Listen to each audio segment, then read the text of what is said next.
మమ్మల్ని మిక్కిలిగా ప్రేమించిన మా ప్రియ పరలోక తండ్రి, ఈ ఉదయకాలంలో ఈ లోకమంతా మా రక్షకుడు మీ కుమారుడైన యేసుక్రీస్తు మరణించిన దినంగా భావించి లోకమంతా తండ్రి ఆయన మరణిస్తున్నందుకు దుఃఖపడుతూ ఉన్న దినంలో మమ్మల్ని ప్రత్యేకపరిచి మనోనేత్రాన్ని వెలిగించి జరుగుతున్న మీ సంకల్పంలోని కార్యక్రమాలన్నింటినీ గ్రహించగలిగే శక్తిని మాకు దయచేసినందుకు కృతజ్ఞతలు చెల్లిస్తూ పిల్లలకు కొద్ది సంగతులు మీరు మా కొరకు ప్రయాణించిన గ్రంథం నుంచి పరిశీలించడానికి సిద్ధపడి ఉండగా వినువారందరూ గ్రహించినట్లుగా సమయోచితంగా బోధించే జ్ఞానం మాకు దయచేయమని మా ప్రభువు రక్షకుడైన యేసుక్రీస్తు ద్వారా ఈ ప్రార్థనకు సమర్పిస్తూ ఉన్నాను తండ్రి. ఆమేన్. ప్రియమైన దేవుని పిల్లరా, గుడ్ ఫ్రైడే శుభ శుక్రవారం. ఈరోజు యేసుక్రీస్తు శిలువలో మరణించిన దినంగా భావించి గడిచిన 40 దినాలుగా యావత్తు క్రైస్తవ ప్రపంచమంతా కూడా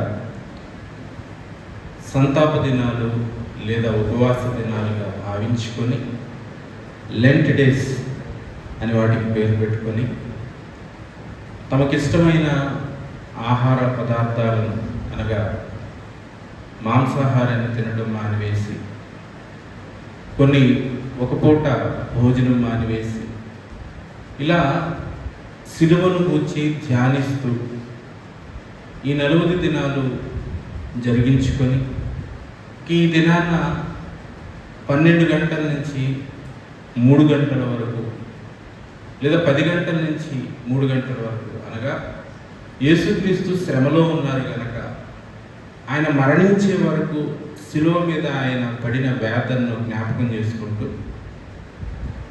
చివరిగా ఆయన శిలువ మీద మాట్లాడిన 7 మాటలను గురించి ఒక్కొక్కరుగా తమ అభిప్రాయాలను పంచుకుంటూ ఈ దినాన్ని ముగించడం మనందరికీ కూడా తెలుసు. ప్రియమైన దేవుని వారు, ఈ దినాన్న దేవుడు ఏర్పాటు చేసింది దీని కొరకైనా లేదా మరేదైనా సంకల్పం దేవుడు కలిగి ఉన్నాడు? దీని గురించి క్రైస్తవ సమాజం పట్టించుకోవటం మానేసిందని చెప్పవచ్చు. దేవుని గురించి పరిపూర్ణంగా నేర్చుకుందాం అనే మనసు ఏ ఒక్కరిలోనూ ఎక్కువగా మనకు కనపడదు. అందున ఎవరిలో అనంటే కేవలం క్రైస్తవుల్లోనే ఈ లక్షణాన్ని ఎక్కువగా మనం చూస్తూ ఉంటాం. ఇతర విశ్వాసాల గురించి మనం ఆలోచించినప్పుడు ఒక పండితునిగా అతను ఏదైనా ఒక చోట అర్చకత్వం జరిగించాలి అని అంటే ఒక 7 సంవత్సరాల పాటు కఠోరమైన శిక్షణ వాళ్ళు నేర్చుకుని మాత్రమే ఆ కార్యక్రమాన్ని చేయడానికి అనుమతిని పొందగలుగుతారు. మరి ఈ రోజున బైబిల్ని అంత చక్కగా ప్రతి సందర్భాన్ని నేర్చుకొని ఎవరైనా సేవకుల పర్యవేక్షణలో వాక్యాన్ని బోధించి ప్రావీణ్యతను సంపాదించి ఆత్మల రక్షణ కొరకు సమాజం మధ్యలోనికి వెళ్ళే క్రమశిక్షణ కలిగిన సేవకులు క్రైస్తవ సమాజంలో మనకు కనపడతా ఉన్నారని అంటే ఖచ్చితంగా ఈ విషయంలో క్రమశిక్షణ ఏమాత్రమూ లేదు.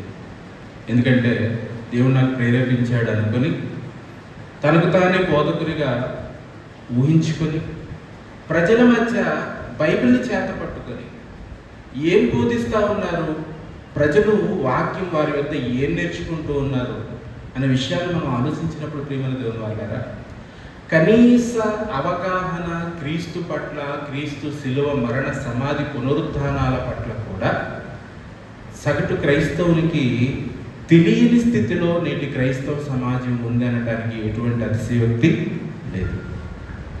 ఎలా చెప్పగలం అని అనుకుంటున్నారా? అలా చెప్పడానికి మన దగ్గర ఉన్న ఆధారాలు ఏంటి అని అనుకుంటున్నారా?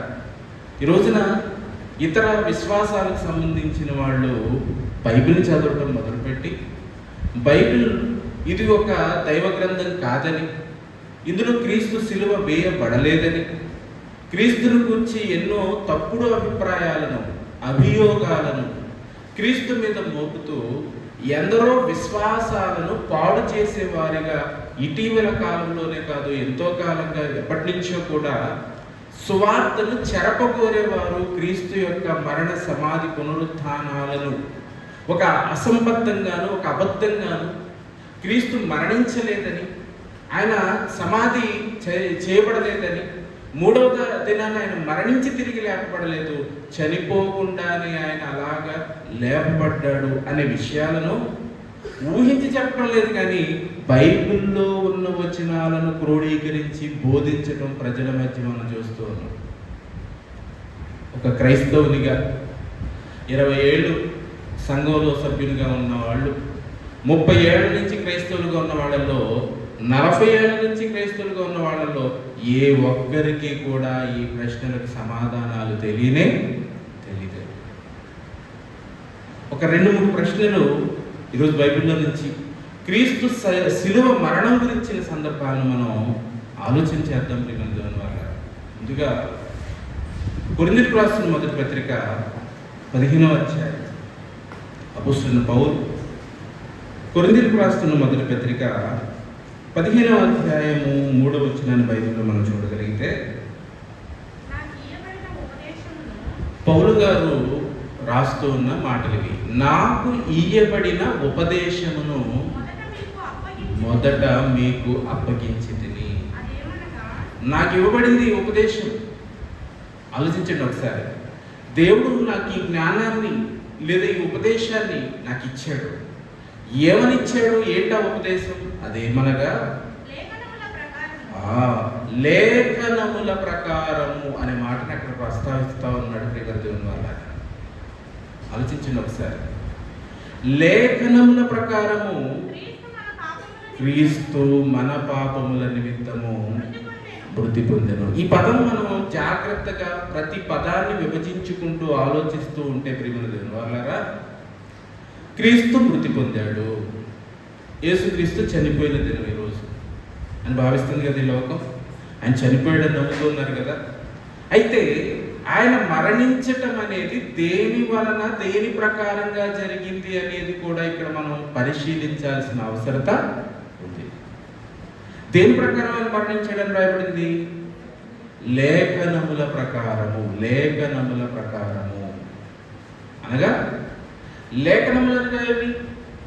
క్రీస్తు కంటే ముందటి ప్రవక్తలు ఎంతమంది అయితే ఉన్నారో, ఆదాము మొదలుకొని, అబ్రహాం మొదలుకొని, మోషే, దావీదు, జకర్యా, మీకా, ఇలా ఎంతమంది ప్రవక్తలు ఉన్నారో వారందరూ కూడా మెస్సియను గురించి, దేవుడు మనకు అనుగ్రహించే రక్షణను గురించి ఏ ఏ సందర్భాలలో ఎక్కడెక్కడ ఆయన జీవితంలో జరగబోయే సందర్భాలు, సంఘటనలన్నింటినీ కూడా ప్రస్తావించారో, వ్రాసారో, ఆ వ్రాయబడిన ప్రకారముగానే వారి మాటలలో ఏ విధంగా అయితే వ్రాయబడి ఉన్నదో యాస్టీస్గా వ్రాయబడినట్లుగానే యేసు లోకంలోనికి రావాలి అని జీవితంలో అన్ని కార్యక్రమాలు జరగాలి.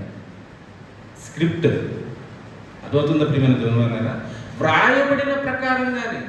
అంటే యేసు మన వచ్చినకి దేవుడు పంపాడు యేసుక్రీస్తును. ఆ వచ్చిన ఆయనే మెస్సియా అని, ఆయనే క్రీస్తని, ఆయనే రక్షకుడు అనే సంగతి మనకెలా అర్థం కావాలని అంటే దేవుడు ముందుగానే ఆ రాబోతున్న ఆయన గురించిన ఆనవాళ్ళన్ని ప్రవక్తల నోట తెలియజేసేసాడు, వ్రాయించేశాడు. అలా వ్రాయబడిన ప్రకారముగా పోలిక సేమ్ అలాగే ఉన్నాడా ఈయన లేదా అనేది పట్టించుకొని పరిశీలించుకొని ఈయన మనం విశ్వసించాల్సిన అవసరత ఉంది. అదవుతుందా? లేఖనముల ప్రకారము క్రీస్తు మన పాపముల నిమిత్తము మృతి పొందెను అని రాయబడింది కదండి. ఇంకేం రాయబడింది? సమాధి చేయబడ్డాడు. మరలా లేఖనముల ప్రకారముగానే 3వ దినాన ఆయన తిరిగి లేపబడెను. ఆలోచించండి ప్రియమైన దేవుని వారు. అండి, ఈ చదువుబడిన ఈ వాక్యం సువార్త. సువార్త అనగా ఏంటి? మనం ఇదే కదా చెప్పుకుంటాం. సువార్త అనగా లేఖనముల ప్రకారం క్రీస్తు మన పాపముల నిమిత్తము మరణించాడు, మృతి పొందాడు, సమాధి చేయబడ్డాడు, మూడవ దినాన తిరిగి లేపబడ్డాడు. మన పాపముల నిమిత్తం చనిపోయాడు, సమాధి చేయబడ్డాడు, మూడవ రోజున తిరిగి లేచాడు. ఇదే సువార్త, ఇదే సువార్త. అంకిత ప్రేమను దేవుని వల్ల మరి ఈ సువార్త మేము నమ్ముతాం, విశ్వసిస్తాం. అయితే ఆయన మరణిస్తాడని ఏ ప్రాంతంలో, ఏ చోట లేఖనంలో ఉందో మీరు మాకు చూపించండి. యేసు మరణించుతాడనే విషయాన్ని ప్రస్తావించబడిన లేఖనం ఏదైనా ఉంటే అది మాకు చూపించండి. తర్వాత తిరిగి లేపబడతాడని ఏ ప్రవక్త ఎక్కడ లేఖనంలో రాయించాడు అది మాకు చూపించండి. మంచి ప్రశ్నే కదండి ఇది. అదోత నేను చెప్తున్న మాటలో సువార్త అంటే ఏంటో బైబిల్లో మనం చదువుకుంటున్నాం. ఏమని రాయబడింది సువార్త అంటే లేఖనముల ప్రకారంగానే క్రీస్తు మన పాపముల నిమిత్తం చనిపోయాడు, సమాధి చేయబడ్డాడు, మూడో దినాన్ని తిరిగి లేచాడు అనేది సువార్త. ఓకే, ఈ సువార్తను మేము నమ్ముతామండి. అయితే మాకు ఒక చిన్న ఇన్ఫర్మేషన్ మాకు ఇస్తారా? ఏంట ఇన్ఫర్మేషన్ అని అంటే, యేసు క్రీస్తు చనిపోతాడని వ్రాయబడిన లేఖనం ఒకటి, ప్రవక్తల లేఖనం ఒకటి చూపించండి. మూడవ రోజు తిరిగి లేపబడతాడనే ప్రవక్తల ప్రవచనం కూడా ఏదైనా ఉంటే మాకు చూపించండి అని అడుగుతున్నారు. ఎక్కడ ఉంది? ఎవరికైనా తెలుసా ఆ వచనాన్ని, ఆ ప్రవచనాన్ని, లేదా ఆ లేఖనంలో వ్రాయబడిన సందర్భాన్ని ఎవరు వెతికి చూపించగలరు? ఎక్కడుంది అది? ఈరోజు ఎంతమందికి ఆ సందర్భం తెలుసు అంటారో చెప్పండి. ఇంకొక ప్రశ్న ఏమంటారా? యేసుక్రీస్తును సిలువ వేయబడిన విధానం ఒకసారి మనం ఆలోచించగలిగితే, యేసుక్రీస్తును సిలువ వేసిన సందర్భం అవును కదండి. ఎలా వేశారు సిలువను? ఆయన సిలువ ఎలా వేశారు చెప్పండి? ఎలా వేశారు యేసుక్రీస్తుని సిలువను? వీపు మీద ఆయన సిలువ మోసుకొని వచ్చాడు. ఆ తర్వాత ఆ సిలువ మీద ఆయన్ని పండుకొని పెట్టి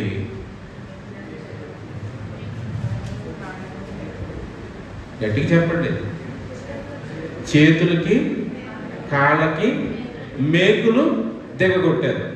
అందరూ ఒప్పుకుంటున్నారా? అందరు చెప్పాలి. ఆయన చేతులకి కాళ్ళకి మేకులు దిగగొట్టబడ్డాయి. నిజమేనా? మీ చేతులు ఎత్తి మీ సమ్మతి తెలియజేయండి. నిజమేనండి. ఎక్కడుంది బైబిల్లో? ఏ సువార్తలో ఉంది? ఏ సువార్తలోనైనా ఆయన చేతులకు కాళ్లకు మేకులు దిగగొట్టబడ్డాయి అని సిలువ వేయబడిన సందర్భంలో వ్రాయబడిన సందర్భాలు ఎక్కడైనా మనకు కనపడతాయా? ఆలోచించండి ఒకసారి. ఎక్కడి నుంచి ప్రారంభించాం? లేఖనములలో వ్రాయబడినట్లు. అవును కదండి.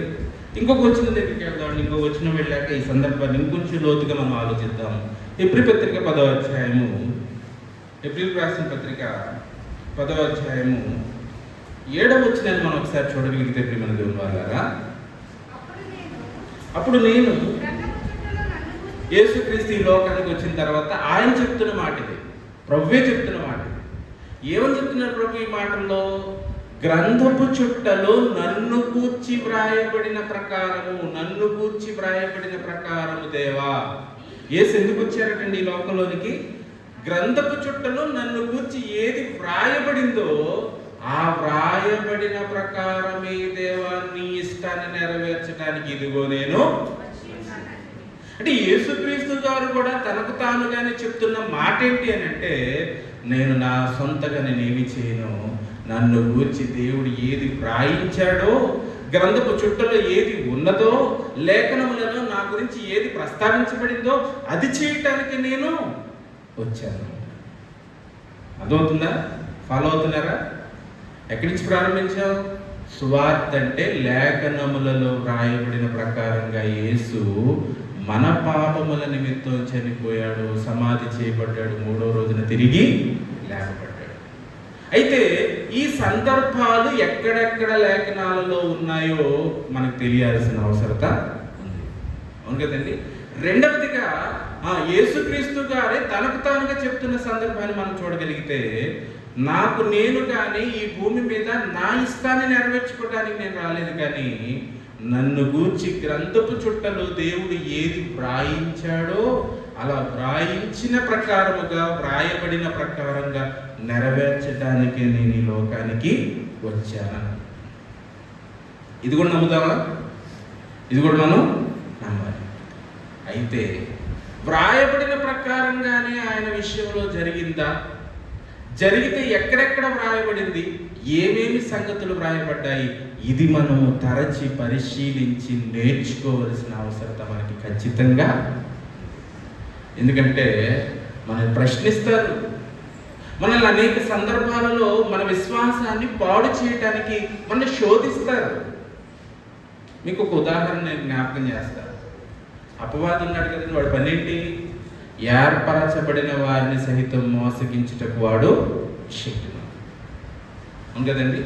వాడి యొక్క తంత్రం ఏంటి అని అంటే, దేవుని మాటను దేవుని మాటగా కాకుండా దేవుని మాటను ధిక్కరించేటట్లుగా, ఆజ్ఞను అతిక్రమించేటట్లుగా మనలను భ్రమపరచటము, పాడు చేయటమే అపవాది యొక్క తంత్రం.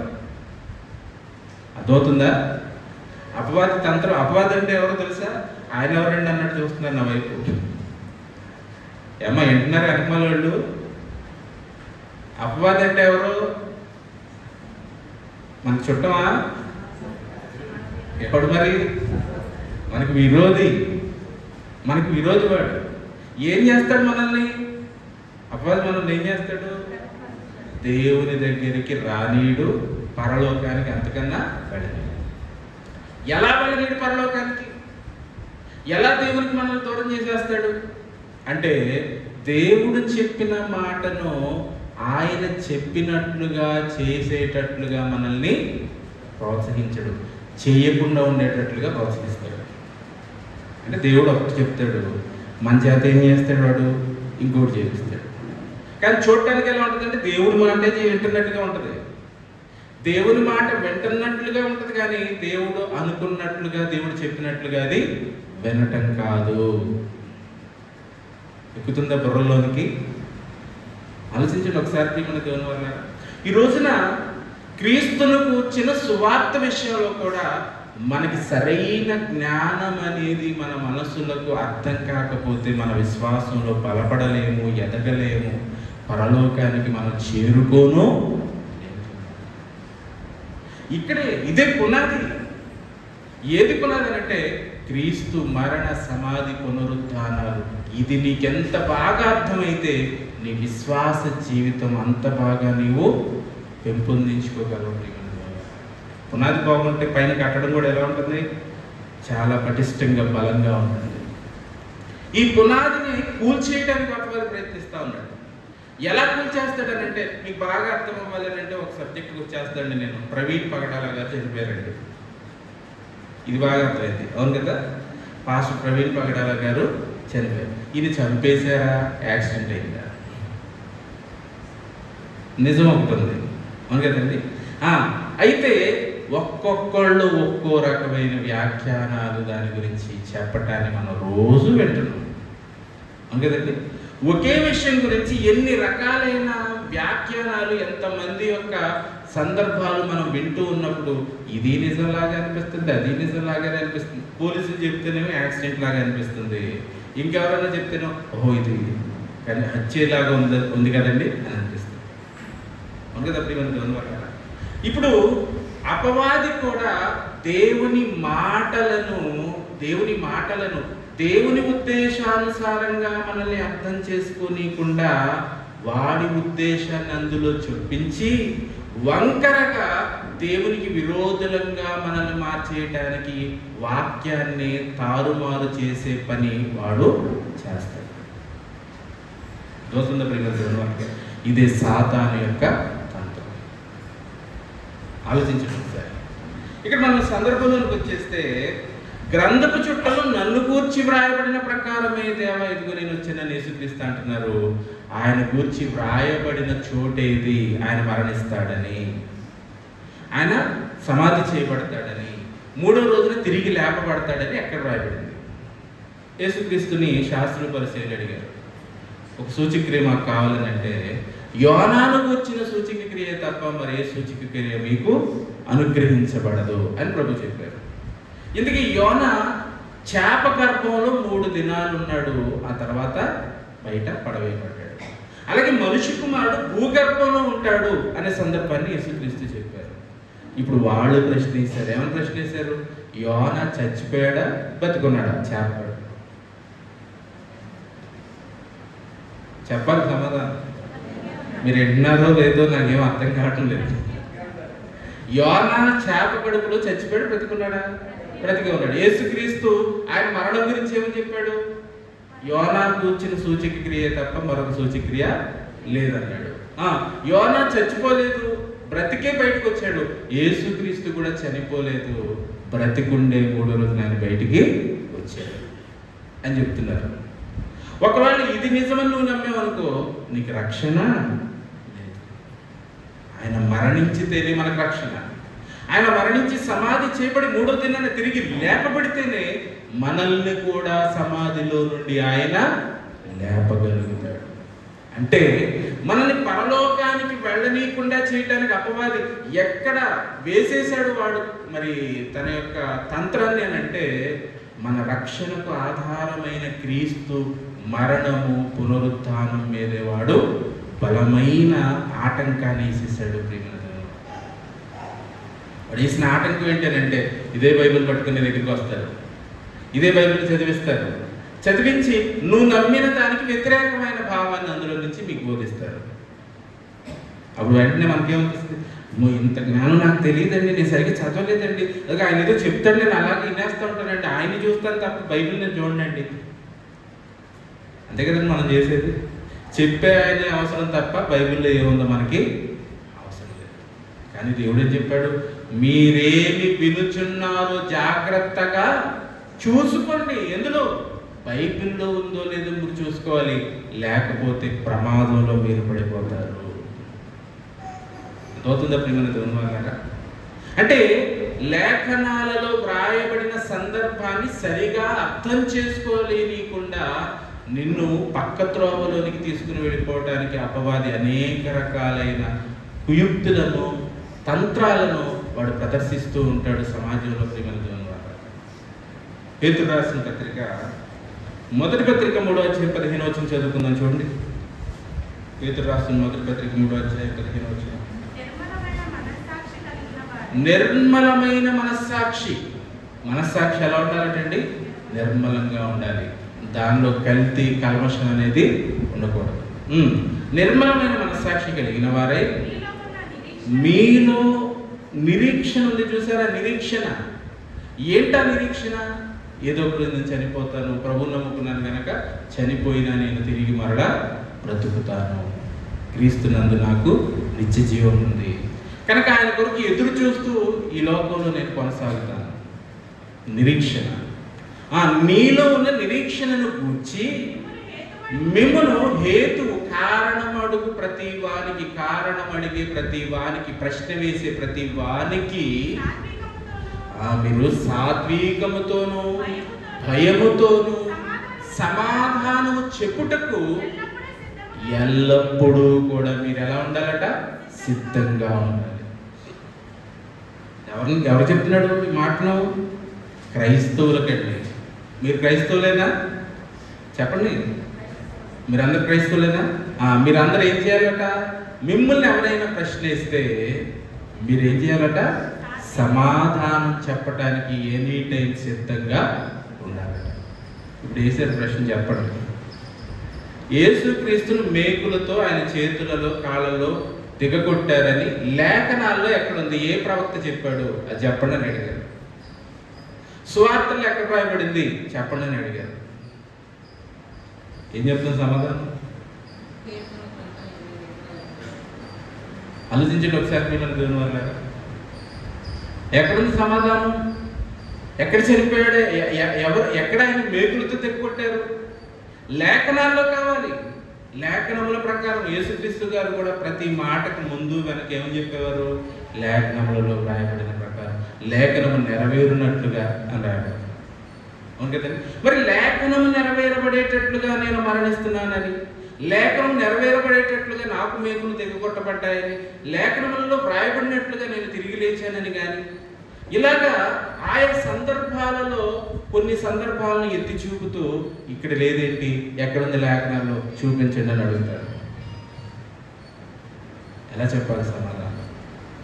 ఆయనకు మేకులు చేతులలో పాదములో మేకులు తెగకొట్టారనే లేఖనం ఎక్కడుంది అనే విషయాన్ని మనం పరిశీలిస్తే కీర్తన గ్రంథం 22వ అధ్యాయం 16వ వచనం చదువుకుందాం. చూడండి మన దేవుని వారులారా, కీర్తన గ్రంథం 22వ అధ్యాయం 16వ వచనం. కుక్కలు నన్ను చుట్టుకుని ఉన్నవి, దుర్మార్గులు గుంపు కూడి నన్ను ఆవరించి ఉన్నారు. వారు నా చేతులను నా పాదములను పొడిచి ఉన్నారు. జాగ్రత్తగా ఆలోచించండి ప్రియమైన దేవుని వారు. కుక్కలను ఎవరిని పోల్చి మాట్లాడుతూ ఉంది బైబిల్లో? ఎవరిని పోల్చి మాట్లాడినట్లు కనపడతా ఉంది? కాపరులు, మోగ కుక్కలు అని రాయబడుతుంది కదండి. వారు ఏం చేశారట? కుక్కలు నన్ను చుట్టుకొని ఉన్నవి, దుర్మార్గులు గుంపు కూడి నన్ను ఆవరించి ఉన్నారు. వారు ఏం చేశారో తెలుసా? నా చేతులను నా పాదములను పొడిచి ఉన్నారు. ఆలోచించండి ఒకసారి. ఆయన చేతులను ఆయన పాదములను వీళ్ళు ఏం చేశారట? పొడిచి వేశారు. ఆలోచించండి, ఎలా పొడిచారు? ఈ సందర్భం మనకు ఎలా అర్థమవుతుంది అనే విషయాన్ని మనం ఒకసారి పరిశీలించగలిగితే ప్రియమైన దేవుని వారులారా, లేఖనాలలో వ్రాయబడిన సందర్భాలన్నీ కూడా ఆ తరంలో ఉన్నవారికి సరిగా అర్థం కాకపోవడం చేతనే పరిశుద్ధాత్మను దేవుడు మన కొరకు ఎలా పంపించాడట? సంచకరువుగా మనకు దేవుడు ఆత్మను మన హృదయంలోనికి, పరిశుద్ధాత్మ వచ్చిన తర్వాత మనకు తెలియని సందర్భం అంటూ ఏదీ లేదు. ఎందుకనంటే అన్ని విషయాలు పరిశుద్ధాత్మ ఏం చేస్తాడని రాయబడింది? తేటగా మనకు బోధిస్తూ వచ్చాడు. జకరియా గ్రంథం 12వ అధ్యాయం 10వ వచనం 11వ వచనం మనం చూడగలిగితే ద్వారా జకరియా గ్రంథము 12వ అధ్యాయం 10వ వచనం 11వ వచనం చదువుకుందాం. చూడండి. దావీదు సంతతి వారి మీదను యెరూషలేము నివాసుల మీదను కరుణను వందించు ఆత్మను, విజ్ఞాపన చేయు ఆత్మను నేను కుమ్మరింపగా వారు తాము పొడిచిన నా మీద దృష్టి ఉంచి అని అంటున్నాడండి. ఆలోచించండి ప్రియమైన దేవుని వారు. మళ్ళా చదువుదాం. దావీదు సంతతి వారి మీదను యెరూషలేము నివాసుల మీదను కరుణ ముందించు ఆత్మను, విజ్ఞాపన చేయ ఆత్మను నేను కుమ్మరింపగా. ఇంతకీ ఎవరి ఆత్మ? కరుణ నొందించే ఆత్మ అనగా ఏంటి? విజ్ఞాపన చేసే ఆత్మ అనగా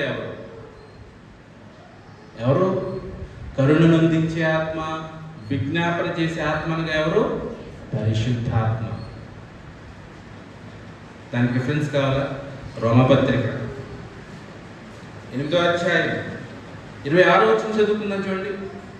రోమపత్రిక 8వ అధ్యాయం 26వ వచనాన్ని మన బైబిల్లో చూడగలిగితే, అటువలే ఆత్మయు మన బలహీనతలను చూసి సహాయము చేయుచు, ఎలయనగా మన ప్రార్థన ఎలా చేయడం మనకు తెలియదు కనుక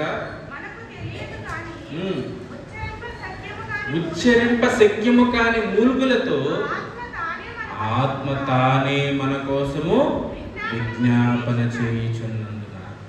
ఇప్పుడు చెప్పండి, విజ్ఞాపన చేసే ఆత్మ, కరుణనందించే ఆత్మ అనగా ఎవరు? పరిశుద్ధాత్మ. ఆయన కుమ్మరింపబడగానంటే ఎప్పుడు కుమ్మరింపబడ్డారు పరిశుద్ధాత్మ? పెంతెకొస్తు అనే పండుగ దినాన్ని. అర్థమవుతుందా? ఆ పెంతెకొస్తు పండుగ దినాన్ని పరిశుద్ధాత్మ శిష్యులు, అపోస్తులైన వారందరి మీద రాలగా పరిశుద్ధాత్మ భూమి మీదకి రావడం అనేది సంభవించింది. ఇప్పుడు చదవండి ఆ మాటను. కరుణ నొందించే ఆత్మను, విజ్ఞాపన చేయు ఆత్మను నేను కుమ్మరింపగా ఎప్పుడైతే పరిశుద్ధాత్మను వారు కుమ్మరించబడ్డారో వారు తాము పొడిచిన నా మీద దృష్టి ఉంచి ఒకడు తన ఏక కుమారుని విషయమై దుఃఖించినట్లు తన జ్యేష్ఠ పుత్రుని విషయమై ఒకడు ప్రలాపించినట్లు అతని విషయమై దుఃఖించుచు ప్రలాపింతురు. ఆ రోజున సువార్త ప్రకటించినప్పుడు ఎంతమంది బాప్తిసం పొందారు? పెంతెకొస్తు అనే పండుగ దినాన్న 3,000 మంది బాప్తిసం పొందారు. తమ హృదయంలో మరి పొడవబడి నొచ్చుకొని, అర్థమవుతుందా ప్రియమైన దేవుని వాళ్ళారా? ఎందుకు వాళ్ళు ప్రలాపం చెందారు, ఎందుకు వాళ్ళు బాధపడ్డారని అంటే, నీతిమంతుని మేమేం చేశాము? చంపివేశాము. ఆ సందర్భాన్ని ఇక్కడ ఏమని రాయబడింది అంటే, తాము పొడిచిన వాని మీద రాయబడింది. అర్థమవుతుందా ప్రియమైన దేవుని వాళ్ళారా? ఎక్కడెక్కడ పొడిచాడని రాయబడింది? ఇందాక చదువుకున్న లేఖనాల్లో మనకు చేతులలోనూ కాళ్ళలోనూ పొడిచిరి. ఇంతకీ చేతుల్లో కాళ్ళలో దేనితో పొడిచారు? చూద్దామా ప్రియమైన దేవుని వాళ్ళారా? యోహాను సువార్త 20వ అధ్యాయం 7వ వచనం చదువుకుందాం. యోహాను సువార్త 20వ అధ్యాయము 27వ వచనాన్ని మనం బైబిల్లో చూడగలిగితే, తరువాత తోమాను చూచి నీ వ్రేలు ఇటు చాచి నా చేతులు చూడుము, నీ చెయ్యి చాచి నా ప్రక్కలో ఉంచి అవిశ్వాసివి కాక విశ్వాసివై ఉండుమనెను. అందుకు తోమ ఆయనతో, నా ప్రభువా నా దేవా అనెను. ప్రభు ఏం చేశారండి? ఆయన పునరుద్ధానం చెందిన తర్వాత శిష్యులందరూ కనపడ్డారు. అప్పటికి తోమ లేడు. తోమ వచ్చిన తర్వాత వీళ్ళు చెప్తూ ఉన్నారు, ఇదిగో మేము ప్రభుని చూసామనంటే, ఆయన ఏమంటున్నాడు?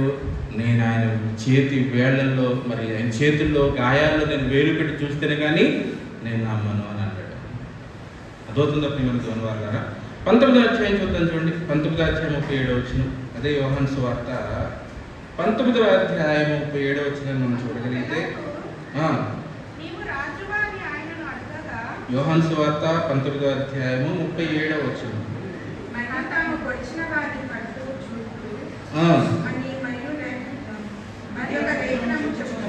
మరియు తాము పొడిచిన వాని తట్టు చూతురు అని మరి ఒక లేఖనం చెప్పుచున్నది.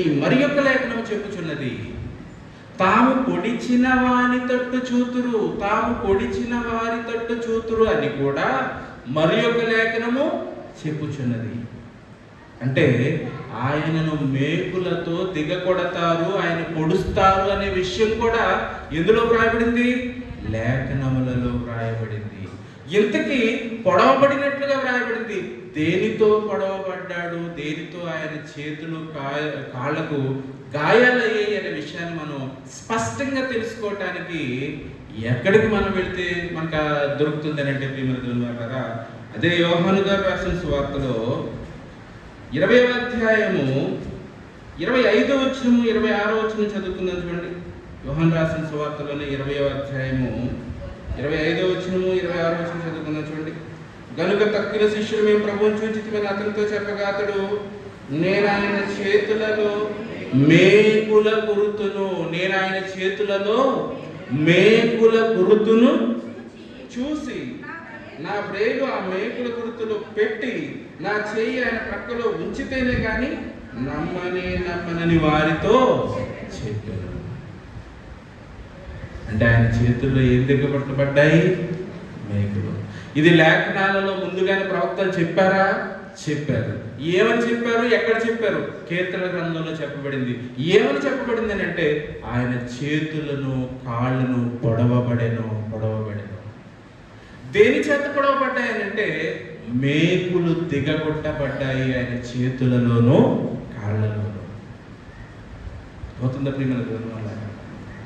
వాక్యాన్ని విభజించడం అనేది సరిగా రాకపోతే చదివే వారికి ఇందులో ఉన్న సందర్భం అర్థం కాదు, బోధించే వారికి ఇందులో ఉన్న సంగతులు స్పష్టంగా తెలిసే అవకాశం కూడా ఉండదు. కనుకనే అపార్థం చేసుకోవటానికి ఎక్కువ అవకాశము బైబిల్లో ఉన్న మాటలు ఉంటాయి. అవుతుందా? మరొక సందర్భం దగ్గరికి వెళ్దాం చూడండి. మరొక సందర్భం దగ్గరికి మనం అడగలిగితే, యేసును అన్యాయంగా ఏ కారణం లేకుండా సిలువకు అప్పగించారు. నిర్నిమిత్తముగా నిర్హేతుకంగా యేసును సిలువకు అప్పగించారు. అవును కదండి. యేసుక్రీస్తు ఏం తప్పు చేశారని ఆయన్ని అరెస్ట్ చేశారు? యేసుక్రీస్తు మీద మోపబడిన నేరం ఏంటి? ఏ కారణం చేత ఆయన సిలువ వేయబడవలసినంత తీవ్రమైన శిక్షకు ఆయన తీసుకుని వెళ్ళిపోయారు? దీనికి ఏదైనా కారణం ఉందా? ఒకవేళ ఇలాగ ఎవరైనా ఒక మరి నేరం చేయని వ్యక్తిని అన్యాయంగా చంపితే ఈ లోక చట్టం ఏం చేస్తుందో మీరు చెప్పాలి. అర్థవుతున్నాయి నా మాటలు? ఏమో అర్థవుతున్నాయా? ఒక వ్యక్తి హత్య చేశాడు, ఆ వ్యక్తికి బదులు ఇంకొక వ్యక్తి దొరికాడు పొరపాటుగా. ఇతను చేయలేదన్న సంగతి తెలిసింది. తెలిసి కూడా ఏ చట్టమైనా ఏ మరి న్యాయమూర్తి అయినా తెలిసి నేరం చేయని వ్యక్తిని మరణశిక్ష మరణదండన విధించడానికి ధైర్యం చేయగలడా?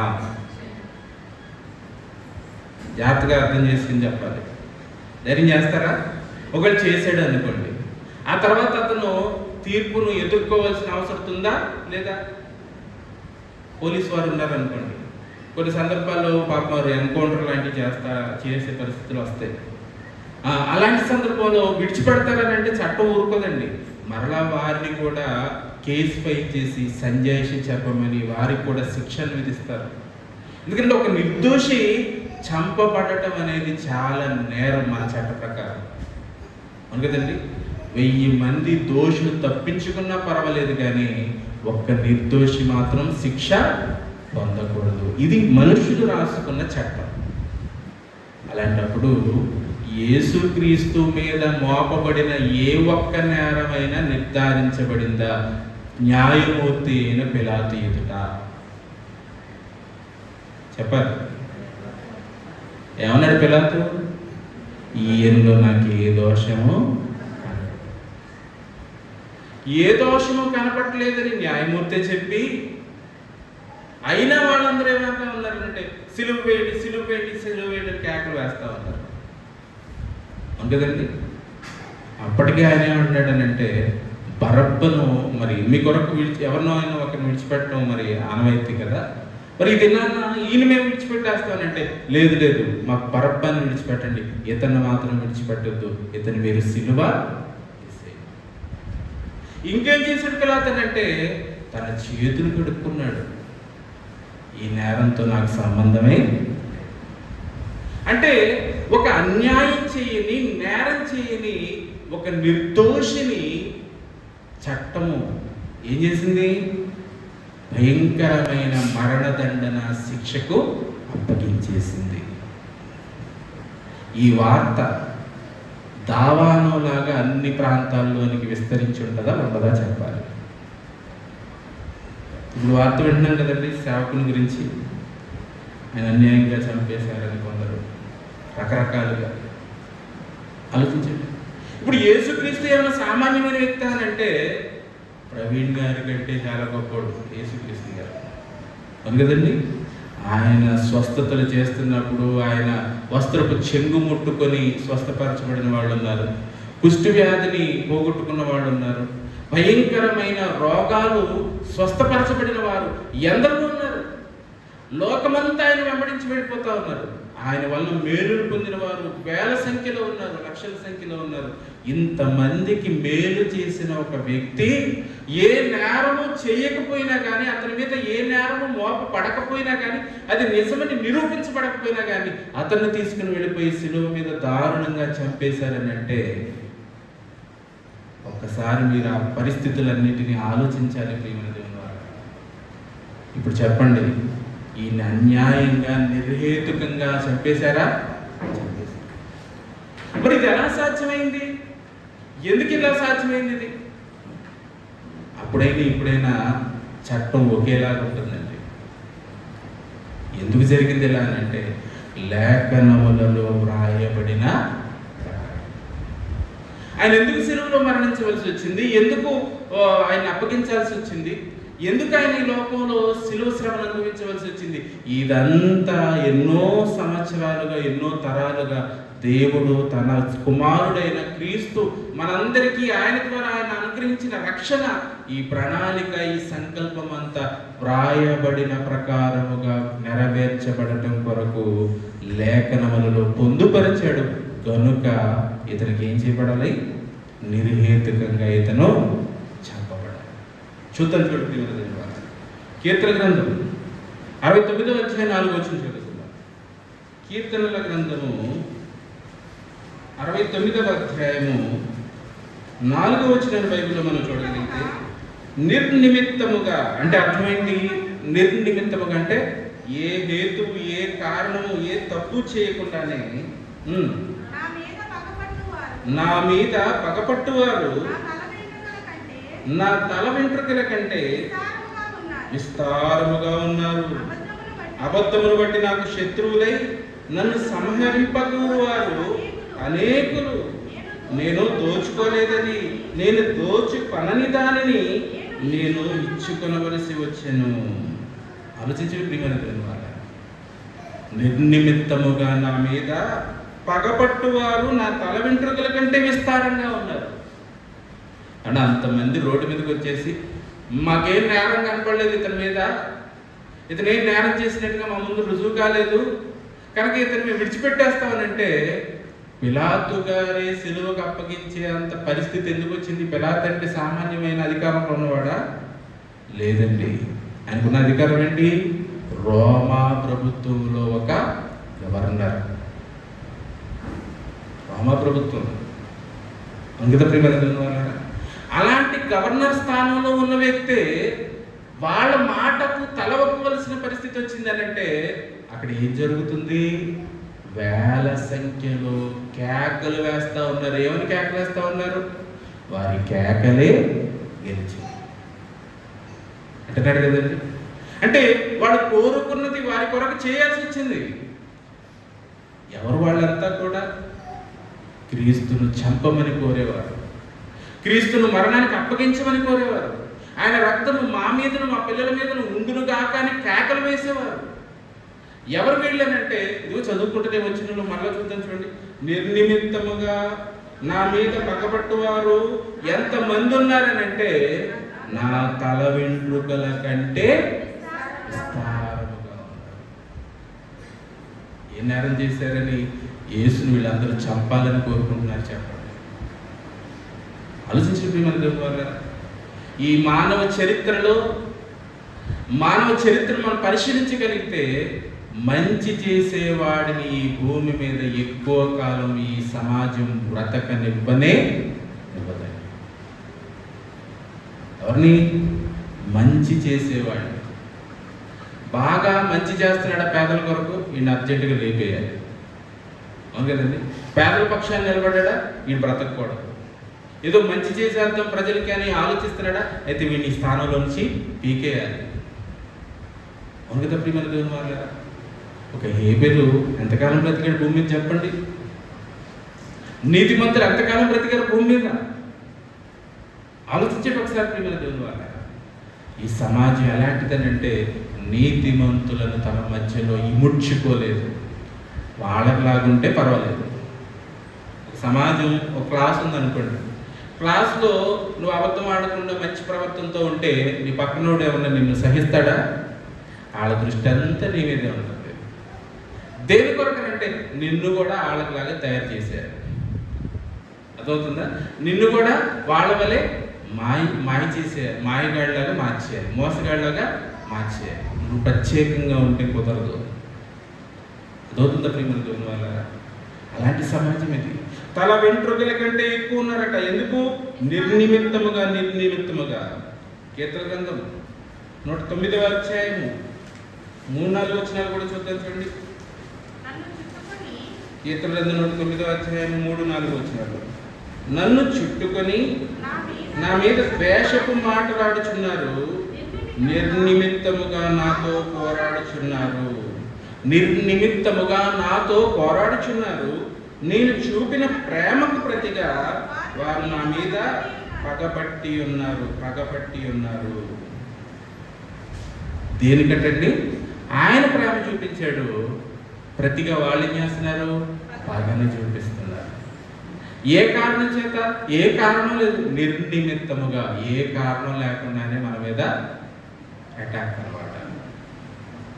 దోతున్న ప్రియమైన దేవుని వారా, ఆయన నిర్నిమిత్తముగా ఆయన ప్రాణాన్ని తీసివేశాడనటానికి లేఖనాలలో ముందుగానే పొందుపరిచిన సందర్భాలు మనం చదువుకుంటూ వచ్చాం. ఇక యోహాను సువార్త 15వ అధ్యాయం 23-24 వచనాలు మనం చూడగలిగితే, యోహాను సువార్త 15వ అధ్యాయం 23-24 వచనాలు.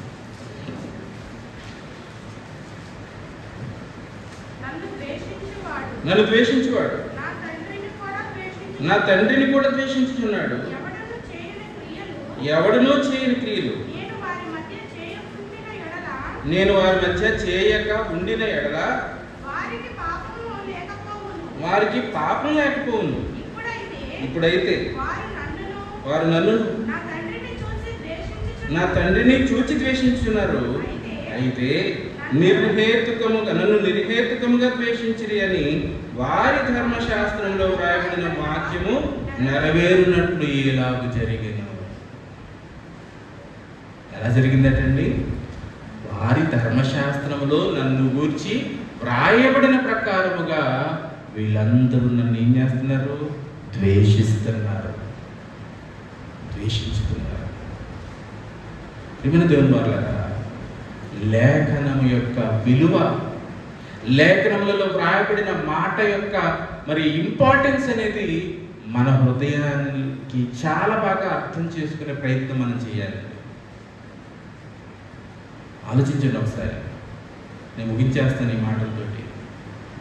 లేఖనము లేఖనము లేఖనం అని ఎందుకు ప్రస్తావించబడతా ఉంది ప్రతిసారి అని అంటే, ఇందులో వ్రాయబడిన మాటలు ఎంత యథార్థమో, ఎంత నిజమో, ఇవి వ్రాయబడిందా అయితే ఖచ్చితంగా జరుగుతాయి అనే విషయం మన మనస్సుల్లో ముద్రింపబడటం అనేది అవసరం. అవును కదండి? ఉదాహరణగా పైన నేను చెప్తూ ముందుకెళ్తాను. ఒక నోవహు ఉన్నాడు. నోవహు దగ్గరికి దేవుడు వచ్చి జలప్రళయం గురించి ప్రస్తావించాడు. ఆ మాటను నోవహు నమ్మాడా నమ్మలేదా? చెప్పండి. నమ్మాడు. నమ్మాడని ఎలా మనం అర్థం చేసుకోవచ్చు? అతను చేసిన పనులను బట్టి. అంతే కదండి? జలప్రళయం రాబోతుందనే విషయం నమ్మి, అంతకుముందు చూడలేదు జలప్రళయాన్ని, అంతకుముందు వానలు చూడలేదు, ఈ భయంకరమైన వైపరీత్యాలు ఆయనకి తెలియదు. అలాంటిది మనుషులందరూ చనిపోతారట, భయంకరమైన జలప్రళయం వస్తుందట, నేను ఒక వాడను సిద్ధపరచాలట, నా కొరకు కాదంట, ప్రకృతిలో ఉన్న జీవరాశులన్నీ కూడా అందులోకి చేర్చబడాలనంట. దేవుడు చెప్పాడు, ఇప్పుడైతే చేద్దామా వద్దా అని ఆలోచించలేదు, నిర్మించేశాడు వాడను. తోతుందా ప్రియమైన దేవుని వారలారా? అంటే అది వరకు జరగని విషయాలను కూర్చి విని, నమ్మి, ఆ నమ్మిక చొప్పున చేసి వాళ్ళు రక్షించబడ్డారు. నోవహు జలప్రళయం నుండి రక్షించబడ్డాడు. ఓకేనా? దీన్ని మనం ఎలా అర్థం చేసుకోవాలి అని అంటే, అది వరకు జరగని విషయాలను గూర్చి విని, సిద్ధపడి, ఓడను కట్టి, అది నెరవేర్చబడినప్పుడు అతను తన ప్రాణాన్ని రక్షించుకుని ఎలాగ నీతిమంతుడుగా తన తరంలో నిలిచాడో ఇప్పుడు మన దగ్గరికి వస్తాడు.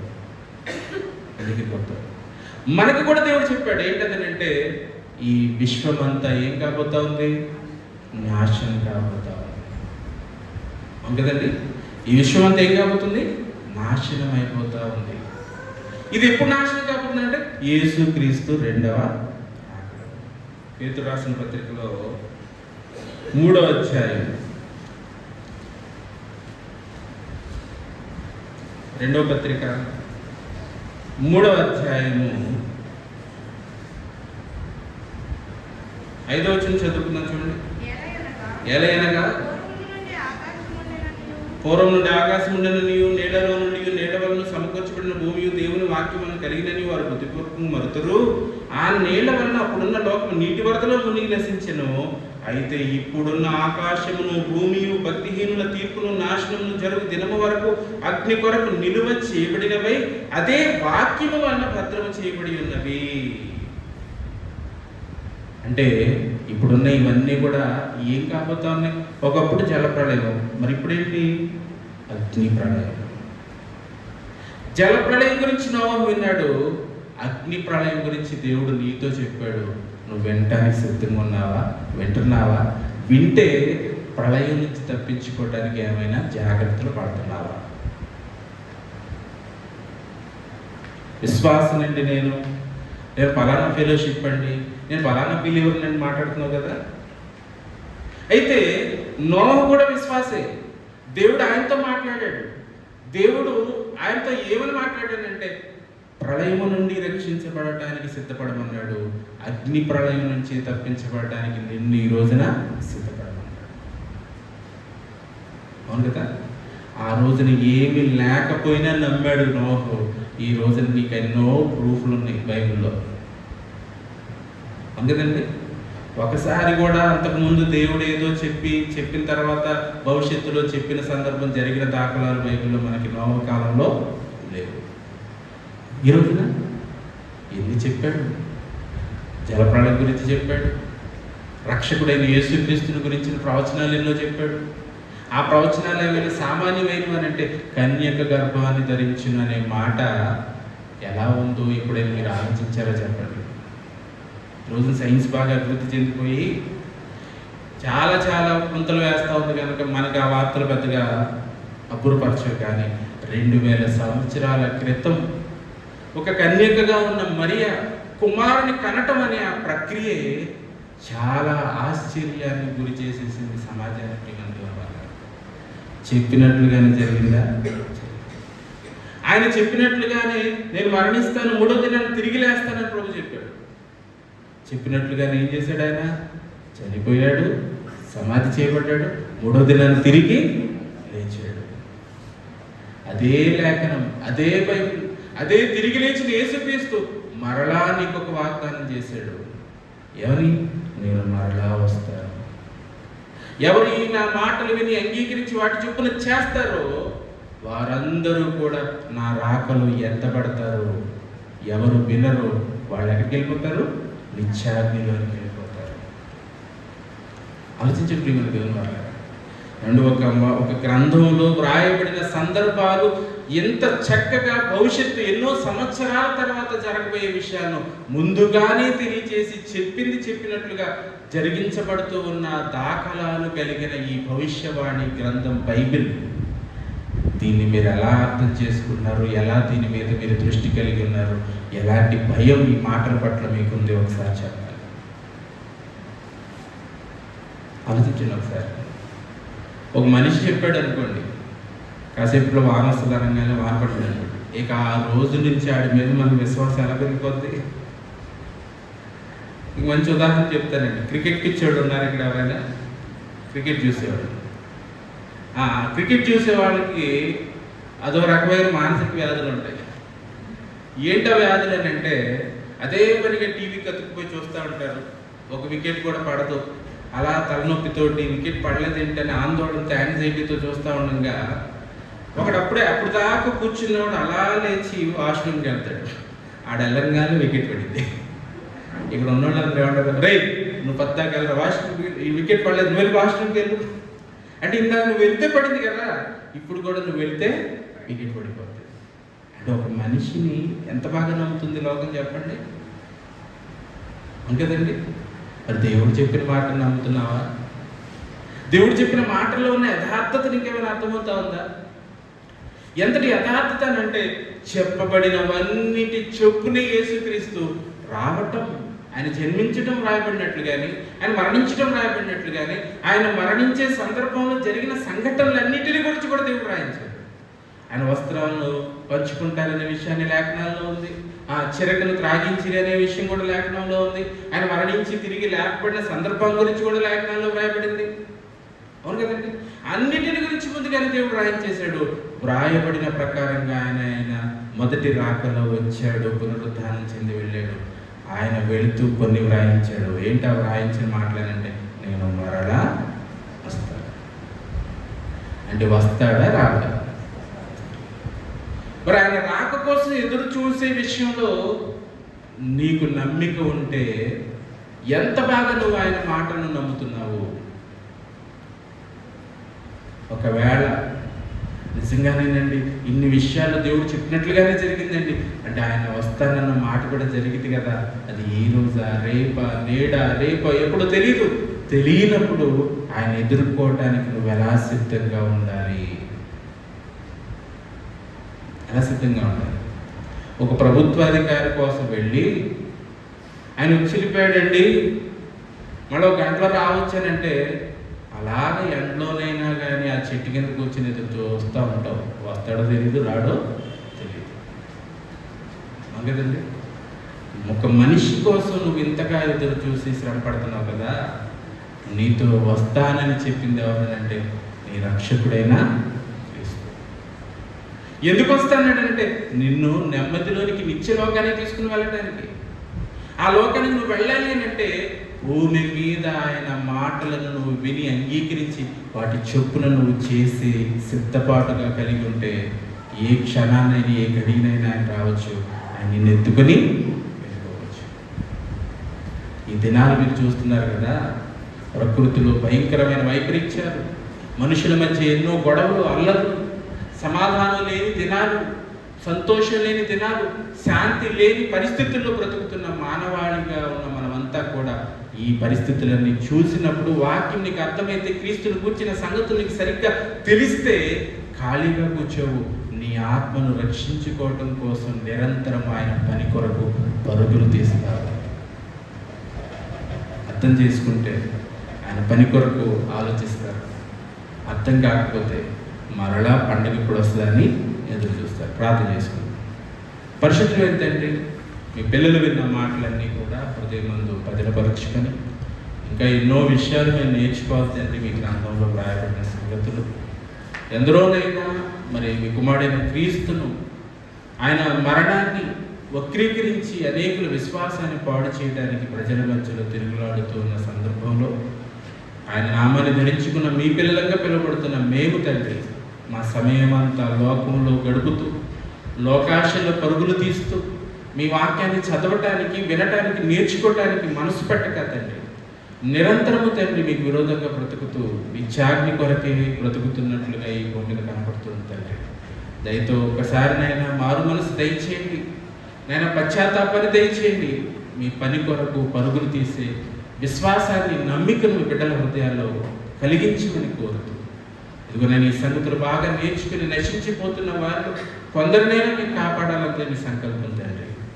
ఆ ప్రయత్నం మేము చేసి మేము సంతోషింపజేసే అవకాశాన్ని మాకు దయచేయమని కోరుతూ మా ప్రభు రక్షకుడైన యేసుక్రీస్తు ద్వారా ప్రార్థన మీకు సమర్పిస్తూ ఉన్నాను తండ్రి.